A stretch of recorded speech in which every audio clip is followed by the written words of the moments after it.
If you're on self-improvement, it's because you want to change. You want to change yourself in a positive way. You want to improve yourself. And I love that because we are human beings that are meant to evolve. And we are going to change regardless. Either you take control over how you change or you let the environment dictate how you change like you're an animal. But we are human beings for a reason. And we can take ownership of who we are and who we want to become. And I think that's amazing that you want to change. Don't feel bad that you want to improve, okay? The thing is, you've probably watched tons and tons of self-improvement videos, and I'm here to tell you that this is a way for you to distract yourself from your actual truest goal to improve. If you keep watching self-improvement videos, it is distracting you from actually making progress to actually improve because you're using that as a distraction of actually trying to change. Your self-improvement videos that you're watching are not actually making you self-improve. What makes you change is when you go out there and take action. Right now, you're no better than the person that watches a TV reality show by getting that dopamine rush from watching self-improvement videos over and over again, because you're not actually doing something different. You're not actually going out there and implementing those changes. If you're suffering right now, if you're feeling pain and you're on your self-improvement journey, this is good. This is a great sign because it means that you are ready to take the next step. You are ready to level up. I know what that feels like because when I was planning to do my YouTube channel, which I did for a year, 2 years, more than that, it's embarrassing how long I took to actually start. The reason why I was suffering so much is because I was ready to post a video, yet I was always paralyzed and not actually putting the work and the action to post because there was something holding me back. Right now, what is holding you back? And I'm gonna go into what was holding me back, which was very deep. I had to peel out a lot of layers to understand what was the cause of this self-sabotaging behavior. Why was I not taking action and improving? Why was I always planning and watching YouTube videos on how to do XYZ when I already knew what I had to do and I wasn't doing it? Why was I doing that? Turns out, and this is deep-ish, I did not feel like I was worthy of success. I did not feel like I deserved success. And I say that because when I was studying successful people and entrepreneurs, because I thought that that's what I desired, I wanted to be successful. And when I started studying what they went through and how they came about their success, I realized there was a common trend. A lot of them suffered a lot in their childhood.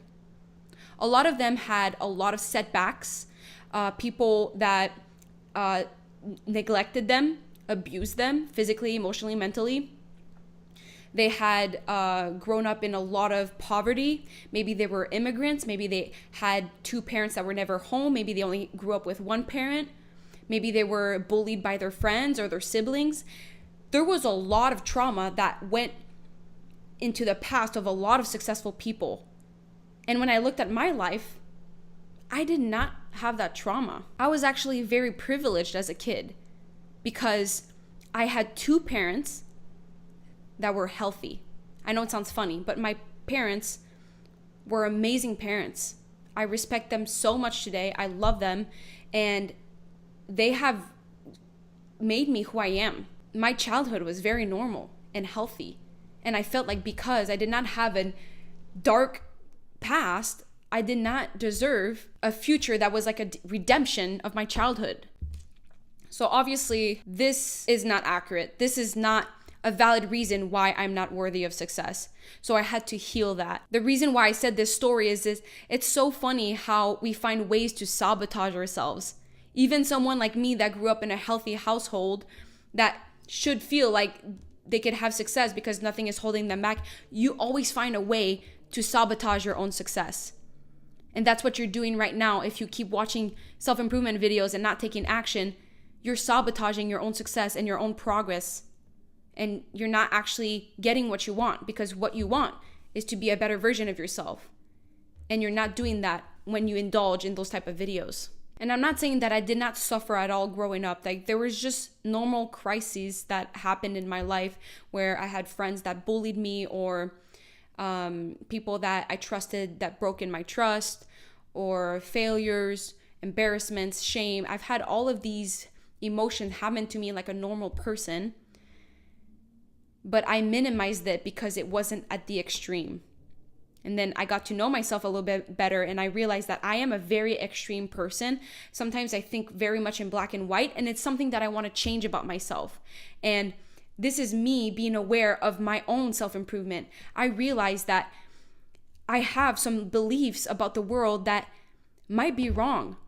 And being self-aware of those beliefs is a good step forward to change. And the only reason why I came to this realization is that I stopped distracting myself, and I actually started to look within. I started to get comfortable with myself.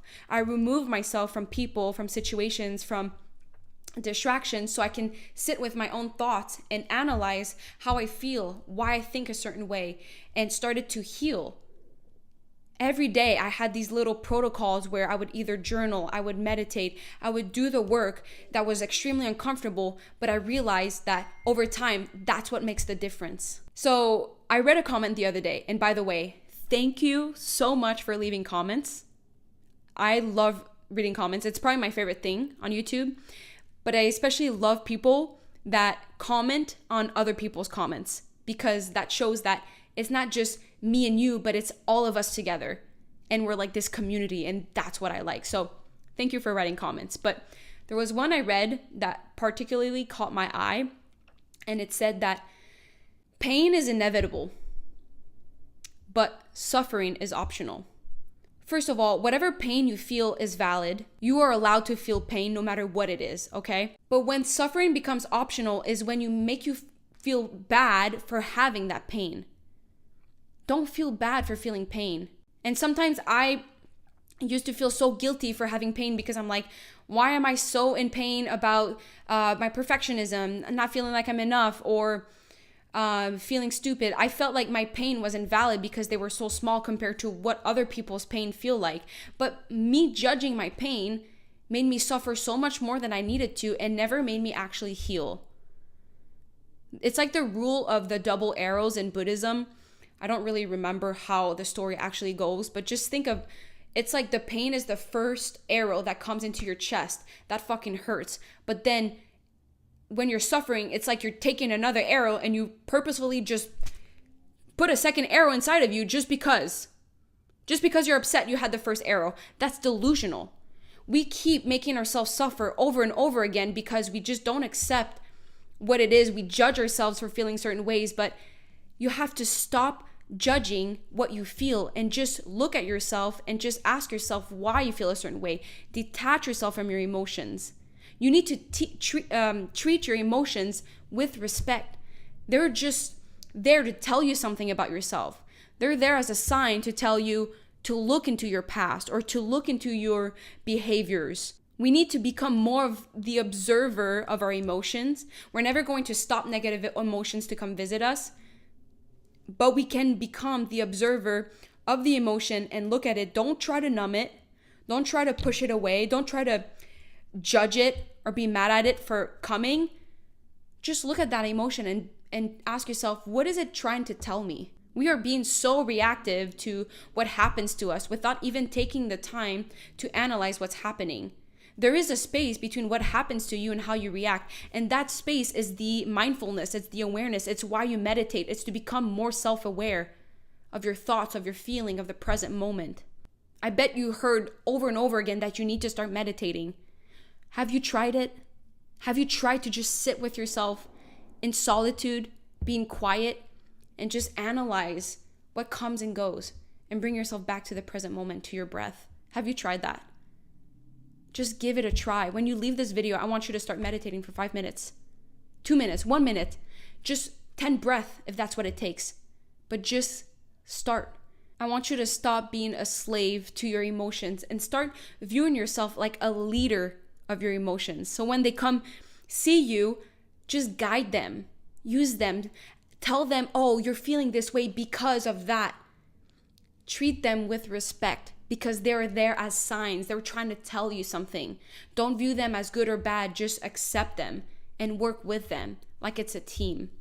I know it sounds funny, but that makes a lot of sense to me. That's how I am able to move on and to not let emotions stop me and then be fearful of how I feel and then indulge in distractions that make me not make progress. So don't be afraid of being you. Don't be afraid of being proud of where you came from and how you overcome your past. So I hope that this video was exactly what you needed to hear to stop watching self-improvement videos and start actually focusing on yourself. The way that you will improve will be unique to you because the self, who you are, is the most unique thing out there. There is no one like you. So the way that you will improve will be different than me. You should come on my channel if you have a specific problem you're trying to solve. You look at the title of my video and you're like, okay, she did a video about that and I know that's going to help me. If this is a guide for you to get better, I'm so happy to be here for that. I'm not here to make you binge watch my videos and make you become addicted to my content without actually improving. I want us to get better. And that's me just being real, like just telling you, don't just consume my videos and do nothing. I really want you to get better because at the end of the day, I have this big vision of where I want this world to go, and it cannot get there if we're not in this together. And I need you. You have the potential to improve. You've been on your self-improvement journey. Now get after it, and I will see you on the other side. So thank you so much for watching until the end. If you have, I love to know, because I know there's very, very few people that actually watch until the end. And I love you so much. Believe in yourself. I believe in you. And lead your life so then you can lead others to do the same. I love you. See you soon. Mwah.